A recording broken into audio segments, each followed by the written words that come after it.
You can speak Arabic. عايزة الملوخية؟ ملوخية. You tried before? ولا محشي؟ السلام عليكم، صباح الخير، ازيكم عاملين ايه؟ ان شاء الله تكونوا بخير. النهارده تاني يوم ليا في تبليسي. اليوم الاول كده كان يوم استكشافي اكتر، لفيت كتير ومشيت كتير جدا وعديت على الاماكن يعتبر نوعا ما فهمت المفروض اروح من فين واجي منين وهكذا. انا دلوقتي واقف في الشارع بتاع الهوستل، ده الهوستل بتاعي، خليني اوريه لكم. ده الهوستل بتاعي، وده شارع وده شارع، ودي حديقة جميلة جدا جدا. مميزات الهوستل هنا ان هو الحمد لله قريب من الاماكن اللي انت محتاج تروحها، تحديدا السيتي سنتر اللي هو زي ما بيسموها وسط البلد او ايا كان. بس بمشي هنا في الشارع شوية بوصل لمكان وامشي شوية كمان خلاص انا في السيتي سنتر. فالمكان رايق قوي وجميل جدا وهدوء غير طبيعي، واحسن حاجة في ده كله ان المكان رخيص جدا، فدي مميزات حلوة ان شاء الله. خلاص صحينا من النوم، فطرنا الحمد لله، شربنا الشاي، هننزل بقى نستكشف نشوف هنعمل ايه، هنروح فين، هنستكشف ايه جديد النهارده. هتمشى من هنا لحد السيتي سنتر، لحد المكان اللي فيه كل الاكتيفيتيز اللي احنا عايزينها، نشوف هيقابلنا ايه، اي حاجه مميزه هتقابلنا في الطريق هديكم برضو لقطه عنها كده. تمشي هنا بس في الشوارع يا جماعه حاجه راحه نفسيه. العمله هنا هي اسمها اللاري، وده شكلها. ممكن ابقى اعمل لكم فيديو مخصوص عن شكل العملات والحاجات دي كلها. ودي ازازه ميه ساقعه لسه جايبها. خلينا نعدي الطريق الاول. في هنا حديقه جميله جدا، خليني اديكم نظره سريعه عنها. طبعا هنا الكلاب، انتوا بتلاقوها في كل حته، كلاب متطعمه، كلاب لطيفه جدا. عارفين ان انا اشتريت ميه، بس الحاجات دي هتلاقوها في كل حته وصالحه للشرب جدا. دي زي حنفيات تكه هنا، ميتها صالحه للشرب وكل حاجه، بس انا جبت دي عشان كنت عطشان بس. ده شكل اللغه عندهم والحروف بتاعتهم بتكون عامله ازاي، حاجه غريبه جدا سبحان الله يعني على اختلاف اللغات والالسنه. انا ماشي في طريق لقيت الفندق ده معلقين اعلام كتير، ده جورجيا علم الاتحاد الاوروبي، وبعدين علم تركيا، واعتقد ده اذربيجان، وبعدها مش عارف ايه العلم ده، واخر علم هو ارمينيا. حاجه جميله جدا، اختلاف البلاد والاعلام واللغات والاستكشاف، والناس تتعرف وتخش على ثقافات مختلفه، حاجه جميله جدا. ربنا يرزق كل واحد نفسه ان هو يسافر باللي هو نفسه فيه، ويرزقنا بالنعمه دي، لان انا عارف ان هي صعبه علينا شويه كمصريين او كاغلب العرب عموما. ان شاء الله. Maybe later I will come. Maybe. Where are you from? Egypt. مصر. Yeah, you can speak Arabic. I know something about Egypt. عايزة الملوخية؟ ملوخية. You tried before? ولا محشي؟ Yeah, very good. Can I ask one question? Sure. How did you come to Georgia? With visa or?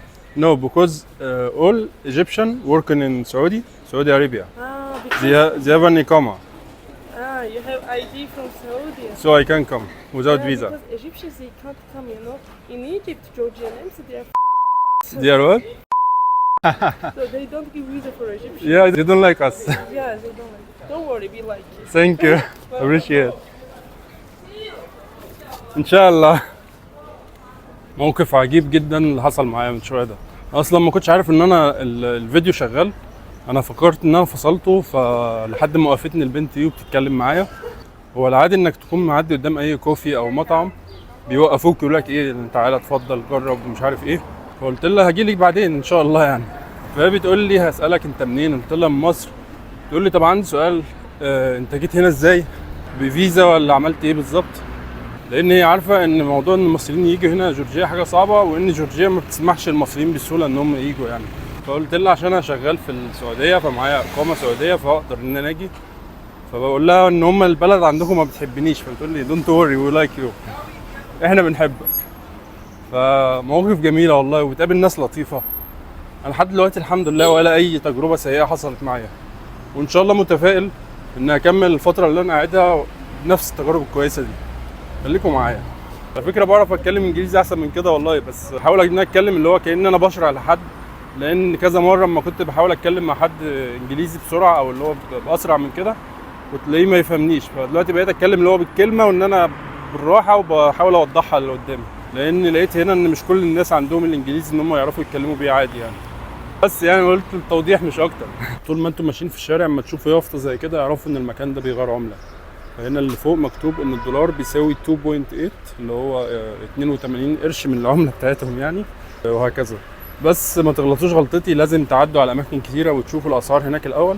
غيرت في مكان كان ب 72 وجيت بعدها لقيت مكان ب 82 وبعدها ب 285 لحد ما وصلت اخر مكان خالص لقيته ب 92 92 قرش مثلا.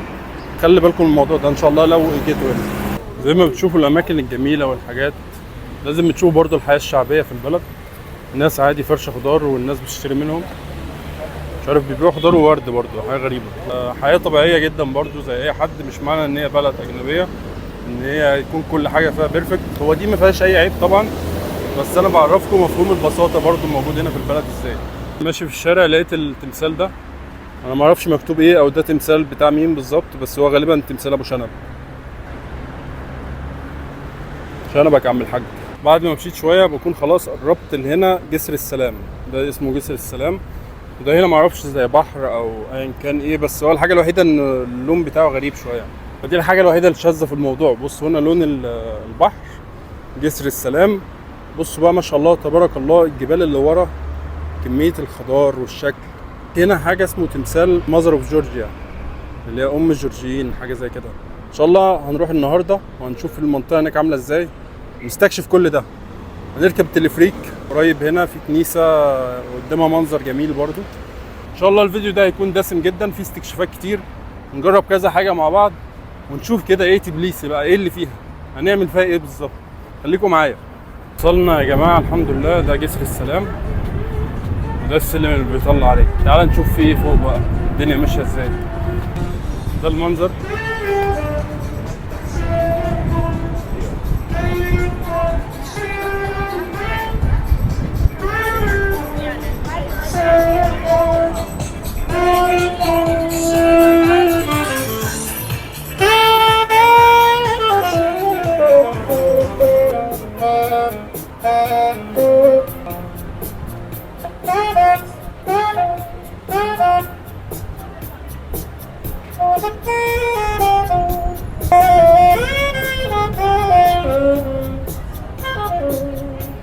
ده الشكل من هنا.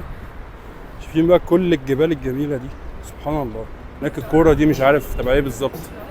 فوق هنا في التلفريك اهوت، هنركبه دلوقتي ان شاء الله. وراح فين؟ انت فين التلفريك؟ انا مش شايفه. اهو هو ده. نركب التلفريك ده وهنمشي زي الناس دي. مش عارف لسه هنركبه منين، بس غالبا من حته هنا، وهنمشي كل ده وهنوصل لحد هنا. اما نشوف حماده ده بيعمل ايه. طاووس. شكرا. ثانك يو. جاست فيديو. كمان بيبيعوا هنا الفواكه دي، تلاقيها في كل حته الحاجات دي.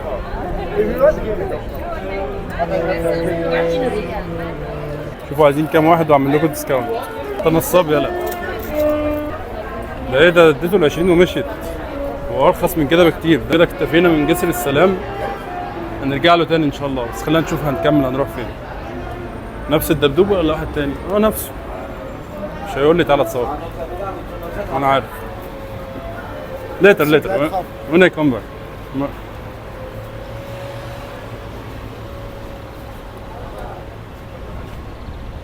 صوروا حاجه جميله والله.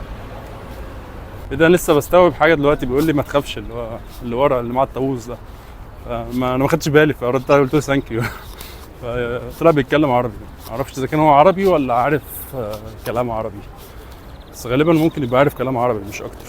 بس ازاي استنتج ان انا عربي؟ دي برضو حاجه غريبه. والجو نوعا ما بدا يحرر، وعايزين نلحق نروح عند تمثال بتاع ماذر اوف جورجيا، نركب التلفريك قبل ما الدنيا تحرر عن كده. غالبا دي الستيشن او اللي هي المحطه بتاعه التلفريك بيركبوا منها، فخلينا نروح نشوف الدنيا هتمشي ازاي.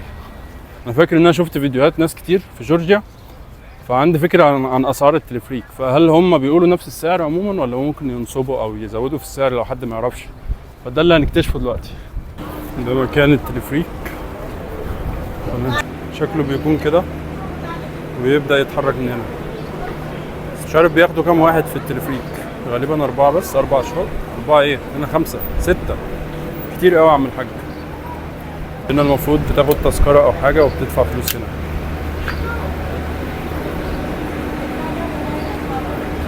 دلوقتي هنخش على الشباك، هندفع فلوس للتلفريك. ده شكل ال20 لاري، الشكل ده هو غالبا ب5 بس، فهنشوف هيقول لنا بكام دلوقتي. Only one. Thank you. الدنيا زحمة مرة واحدة كده. ده الكارت اللي بيديهولنا. This one, yeah. Yeah. Thank you. هنا ركبوا 8 مع بعض. هل هم عشان رفيعين ولا عشان جروب مع بعض؟ انا مش عارف. 8 في تلفريك، 4 هنا و4 هنا. كتير قوي. انا قدامي كام؟ 3 6 7 وانا الثامن. تفتكروا هيركبونا برضه 8 مع بعض؟ مش عارف. اوكي.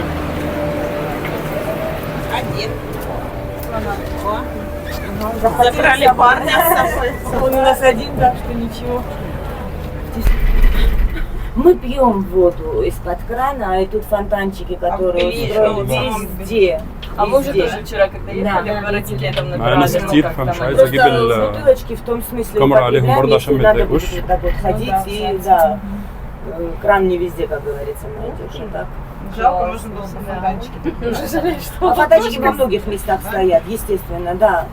Но все-таки с бутылочками пить. Так что в то время было.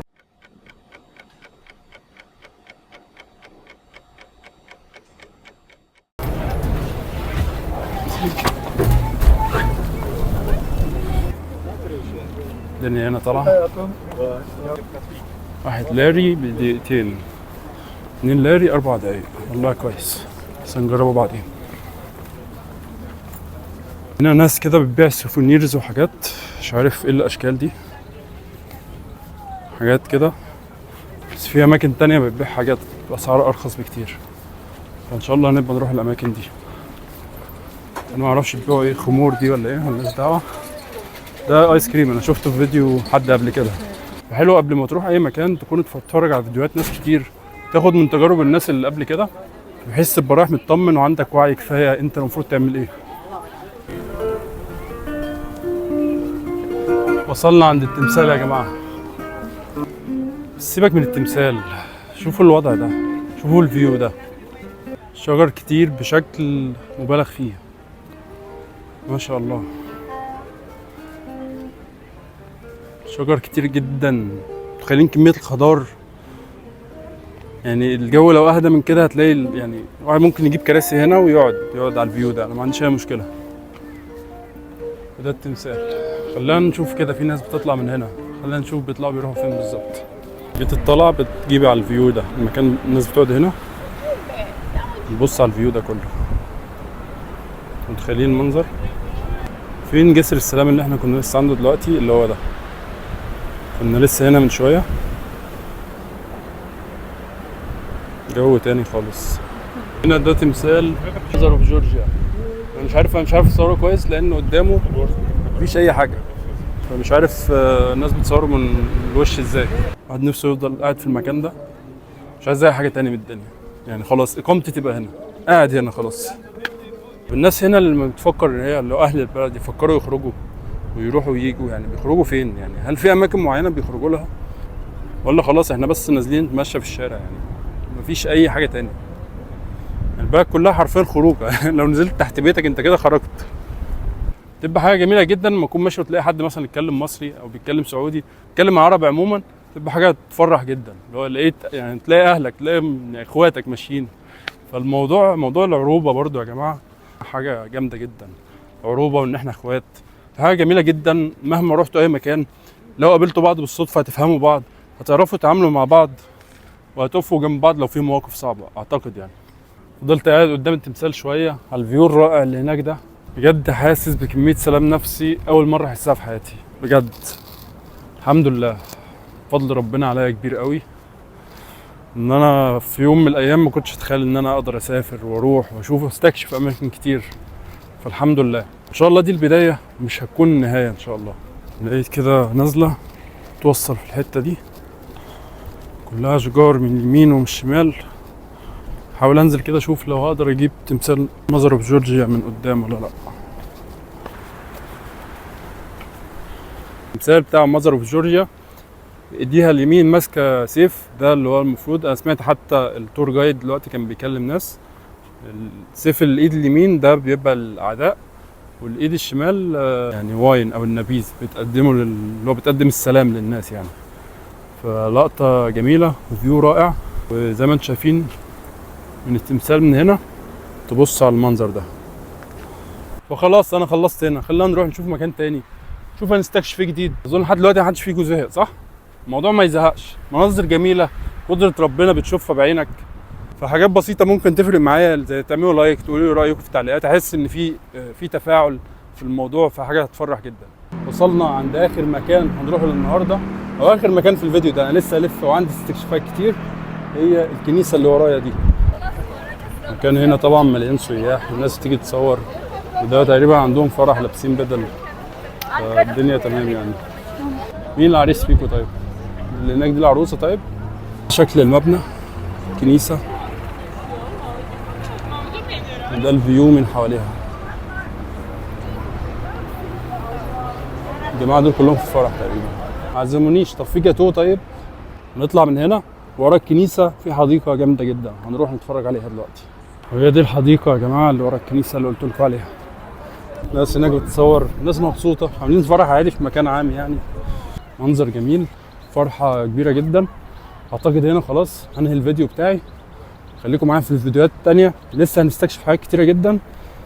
وحاسس ان انا مش عارف، تعبت النهارده، لفيت كتير جدا. فخلاص اشوفكم الفيديو الجاي. متنسوش تدوني رايكم في التعليقات، تدوني لايك، وسلام.